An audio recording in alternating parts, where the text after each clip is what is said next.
Hello, welcome to New Vision TV News. My name is LYNCH. We come to you from the New Vision newsroom.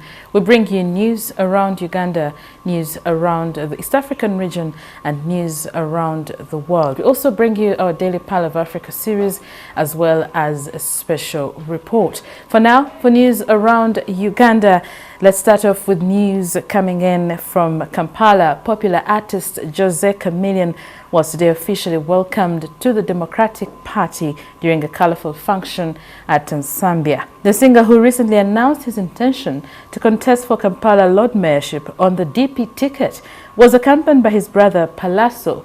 He signed in the DP book signifying his official welcome into the party. In Mityana, transport was paralyzed for over 3 hours today along the Mityana-Mubende highway as residents closed the roads, rioting over the lack of electricity. The residents of Bamunanika village, Mityana municipality, say they have over time approached different officials in different institutions, appealing for help, but in vain. He said the problem started in 2014 when they raised it to Meme. The company delivered a new transformer which worked for only a few months. Gerald Chimera, the local council one chairman, Bamunanika, said his people have made a lot of losses in their businesses, and those who are not permanent residents have shifted. The riot started as early as 7 a.m. as a few residents blocked the road by throwing in big logs of trees. Mityana Residents District Commissioner Isha Ntumwa went to the scene with armed UPDF officers and a patrol vehicle and blocked the road. In Kalaki district, which became operational 2 days ago, has started on a new note with a call for unity after it was carved off Kabera Maido district. The first officer to report for duty in the district on Monday was the Chief Administrative Officer, Pauline Epodoi Opoe. On her arrival, Epodoi said the new district needs unity since they are starting as a baby. Epodoi, who previously served in Tororo, Iganga and Kamuli district, said she was ready to move on with the district. She told people that as a new district, there's nothing that was going to be taken for granted since they are to operate within the laws of the country. From Chegegwa, residents in Chegegwa district have cleared the Chitechura Essential Forest Reserve and planted marijuana deep inside the forest. Several hectares of the forest have been planted by the locals, who claim that marijuana is on a very high demand in the country. The forest reserve, located in Chegegwa, Chenjojo and Chibale districts, measures up to 5,330 hectares, according to the National Forestry Authority. Jackson Kabaseke, a resident of Mugoma Town Council, says they started growing marijuana in the Central Forest Reserve at the start of the year. He alleges that some of the marijuana farmers connive with the NFA staff to get pieces of land where they plant their marijuana. In Buyende, dairy farmers in the district there are benefiting from a multi-million cooler supplied by government, and this is according to Robert Zilibasanga, the district chairman. According to Zilibasanga, the machine has made it possible for an estimated 500 farmers to engage in value addition, as well as keeping their milk safe over a long period of time. He says the government donated the cooler in 2016. They also received a generator that powers it, while the district council provided land. Bernard Bieka, the manager of the Buyende Dairy Farmers Cooperative Society, says 26 milk vendors are dispatched to sell the milk around the town every day. The farmers are also able to process yogurt, which they sell within Buyende and neighboring areas. In Tororo, religious leaders have dedicated prayers for peace, unity, accountability, service delivery and coexistence to prevail in Tororo district, currently choking on political and tribal disagreements. Now, the district has been embroiled in bickering over a split and who takes Tororo town. The conflicts pit Itesot and Japadola within the district. The ecumenical prayers were led by Tororo Archdiocese Archbishop Dr. Emmanuel Obo Mandi at Boma grounds. They were attended by Bukedi Diocesan Secretary Reverend Emmanuel Okurut, District Kadi Sheikh Ibrahim Asante and Pastor Amos Amoit, the chairperson of the Tororo Pastors and Elders Fellowship. The Chief Administrative Officer Dunstan Balaba said the prayers were organized so that he and his team can recommit themselves to provide better service to the population. Balaba said the prayers will be held every year. In Kagadi, angry border riders on Tuesday clobbered to death a suspected motorcycle thief and set his body on fire.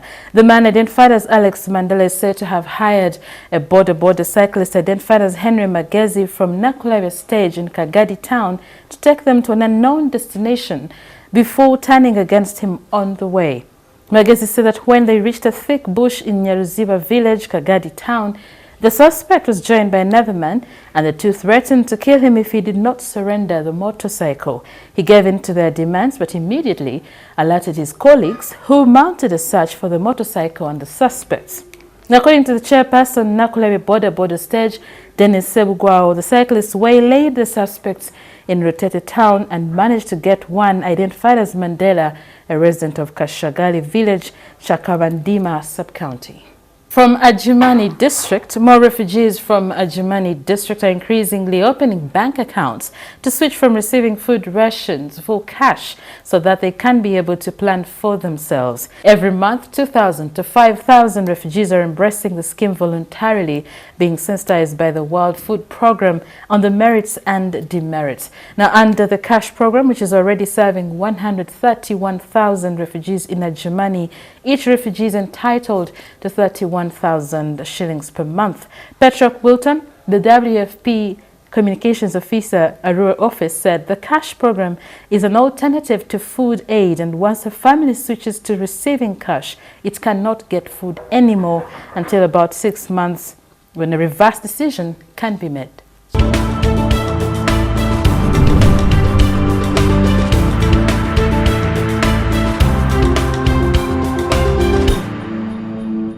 And now for news around the East African region.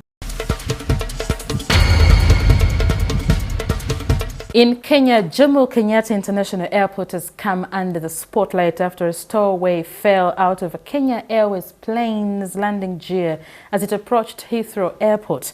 The incident has raised security concerns at the Jomo Kenyatta International Airport, prompting inquiries. It is believed the stowaway, out of desperation and hoping to get better life in Britain, beat security and sneaked into the landing gear compartment of flight KQ-100. The dead stowaway fell in a garden near Heathrow. Police in London found water and food in the plane's landing gear compartment. It's thought the unidentified man was already dead when he fell from the plane near the end of the 4,250-mile trip from Nairobi. Kenya Airways has called the death unfortunate. In Rwanda, at least 7 presidents are expected in Kigali, where they will join Rwandans in celebrating 25 years since liberation. This was confirmed by the Minister of State in charge of East African Affairs, Oliver Nduhungirehe. The event, slated for tomorrow, marks the day Rwanda Patriotic Front, with the help of the Ugandan army, ended the 1994 genocide against the Tutsi, in which about 1 million people died. It could not be immediately established whether Uganda's president is invited.